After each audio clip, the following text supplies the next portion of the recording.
After understanding Gibbs energy with spontaneity, the next concept we have, that is the last concept for the chapter, relation between Gibbs energy, precisely standard Gibbs energy delta G naught, and equilibrium constant, which is written as capital K. If we remember, equilibrium constant term we have introduced in a chapter called at chemical equilibrium. Okay, so we will be making use of that chemical equilibrium concept over here. Now for this, Gibbs energy change for a given chemical reaction, as we know, is given by delta G is equals to delta G naught plus RT ln of Q. This is a relation between Gibbs energy and standard Gibbs energy. RT, R is your gas constant, T is absolute temperature, and here your capital Q stands for reaction quotient. This reaction quotient will be with respect to concentration, then we will call it as QC, and if it is with respect to partial pressures, we call it as QP. For this given relationship, if I have to correlate my delta G naught and equilibrium constant, then we have to consider one reaction. So let us consider a reaction, that is A moles of A combines with B moles of B to give C moles of C plus D moles of D. Now when we consider this reaction, a very important point is that the reaction should be a reversible reaction. Why should it be reversible reaction? Because equilibrium concept is applicable only for reversible reaction. It is not applicable for irreversible reaction. So suppose if the question comes in the exam to correlate relation between delta G naught and equilibrium constant, and in that the first mistake we do is we write down the reaction as irreversible, then the whole derivation will give us a nice 0 marks. So please make sure that you are writing down the reaction as reversible reaction. Now let us just move ahead with our equation. Delta G is equals to delta G naught plus RT ln of QC. Means here I am writing down my reaction quotient with respect to concentration. Now QC can be nothing but ratio of product of concentration of products upon product of concentration of reactants, with each concentration term raised to the power of their stoichiometric coefficients. So if I follow this, QC will be rewritten as product of concentration of C raised to the power C, concentration of D raised to the power D, upon product of concentration of A raised to the power A, concentration of B raised to the power B. So we just rewrite the equation of QC, giving us new equation as delta G is equals to delta G naught plus RT ln of the value for QC. Now in place of QC, if I write down QP, means I am right now telling about the reaction quotient with respect to the partial pressures. So the whole equation will be converted into the form of the partial pressures. So this is partial pressure of C raised to the power C into partial pressure of D raised to the power D upon partial pressure of A raised to the power A into partial pressure of B raised to the power B. So in this both equation, once I am writing down reaction quotient with terms of concentration, that is QC, and other I am writing down reaction quotient in terms of partial pressure, that is QP. Further going with the equation, suppose if the reaction reaches equilibrium. If it reaches equilibrium, as we have just mentioned in Gibbs energy, at equilibrium Gibbs energy will be 0. That is delta G will be equal to 0, and our reaction quotient can be written as equilibrium constant. So QC can be rewritten as KC and QP can be rewritten as KP. Equilibrium constant with respect to concentration, equilibrium constant with respect to partial pressure. So by making changes of this, our delta G equals to 0 is equal to delta G naught plus RT ln of In place of QC, we will write down KC. And if I talk with respect to partial pressure, then QP can be rewritten as KP. So 0 is equals to delta G naught plus RT ln of KP. If I rewrite that, delta G naught is equals to minus RT ln of KC, or delta G naught is minus RT ln of KP. For doing calculation, we always have log to the base 10. And for log to the base 10 conversion, we multiply this given value with 2.303. So the equation will become delta G naught is equals to minus 2.303 RT log to the base 10 of KC. And with respect to KP, it is delta G naught is equals to minus 2.303 RT log to the base 10 of KP.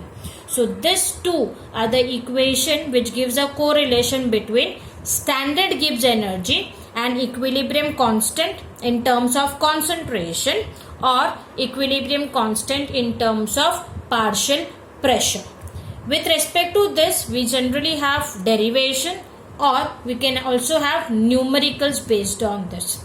So in the further video, we will be just discussing two numericals based on Gibbs energy and spontaneity of the process. Now, as mentioned, the numericals based on Gibbs energy and spontaneity.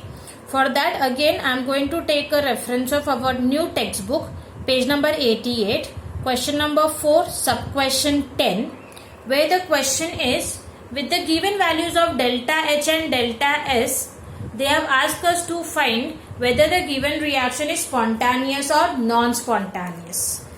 Simply that question. So, based on that question, they have given us delta H naught value as 219 kilojoules, delta S naught value as minus 21 joules per Kelvin. T they have not mentioned, but as they have given us delta H naught and delta S naught means standard. So your T will also be standard temperature, that is 298 Kelvin. Now what we have to find is whether the given reaction is spontaneous or non-spontaneous.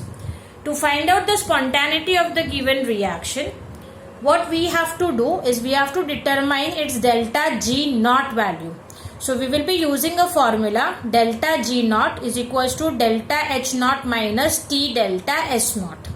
Now before substituting the values in the given equation, the first and very important thing is to have a look on the units of delta H naught and delta S naught. In this given equation, your delta H naught and delta S naught, they both should be either in terms of joules or they both should be in terms of kilojoules. Depending upon delta H naught and delta S naught unit, your delta G naught unit will be decided. So in this, they have given us delta H naught in terms of kilojoules, whereas delta S naught they have given in terms of joules. Without doing a conversion, if we put it into our equation, the sign or the answer will vary with a factor of 1000. So please students, make sure that you are making the conversions accordingly. So I'll convert my delta S naught from joules to kilojoules, which is multiplying it by 10 raised to the power minus 3. So this is what our given value will be. Now this value simply we will substitute in our equation. So the solution will be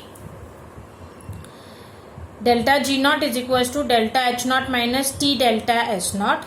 Delta H naught 219 minus temperature is 298 and delta S naught is minus 21 into 10 raised to the power minus 3.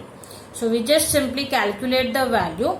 We get the value as 225.258 kilojoules per mole.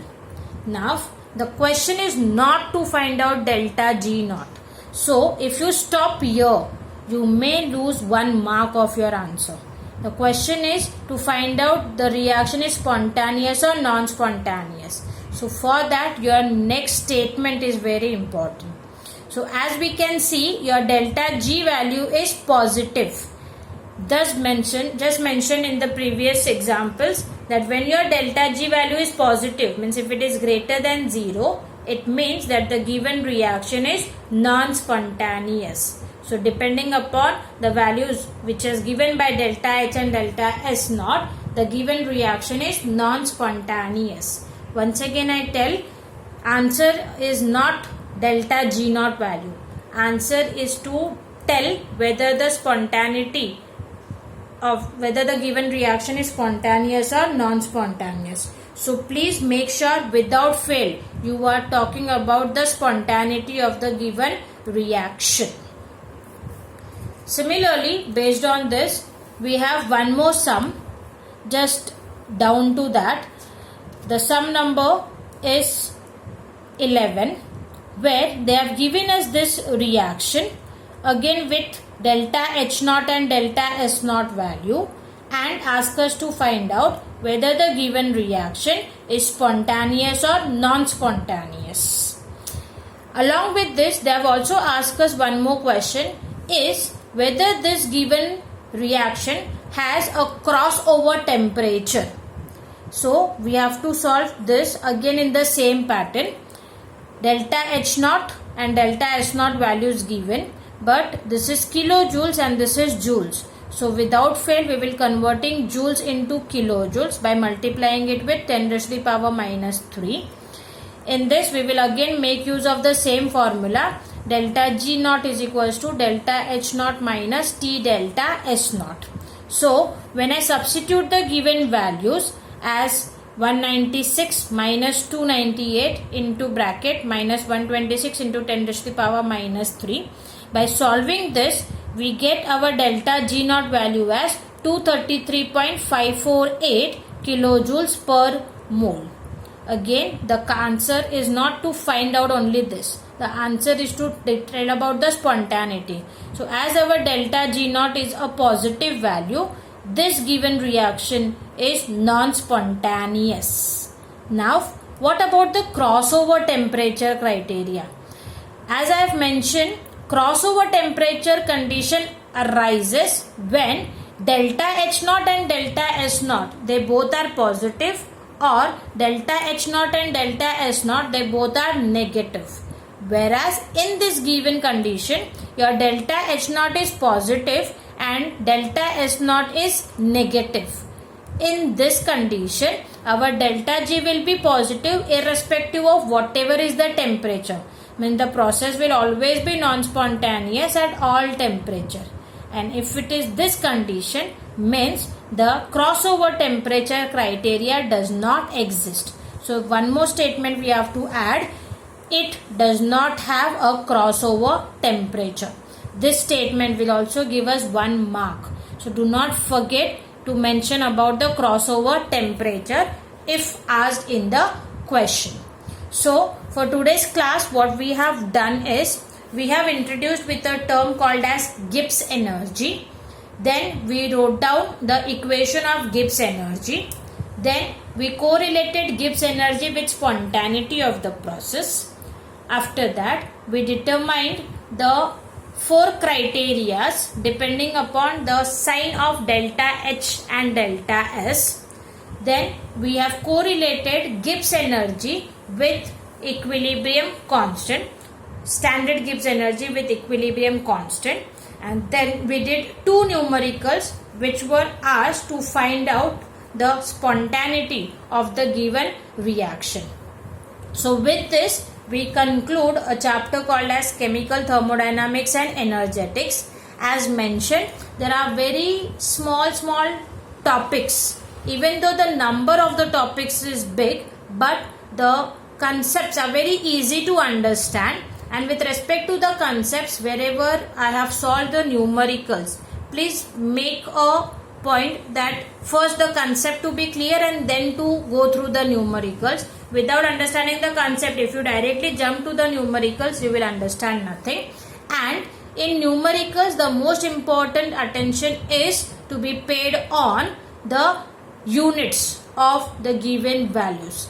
Because if you do not pay attention on the units, the answer will vary. And definitely based on the answers variation, your result will also be variable. Okay, so please make sure you are going through this again in a small portions and clearing up the concept. So I hope with this, the big chapter chemical thermodynamics and energetics, I am been able to make it easier and able to convert it into small subtopics. Thank you very much.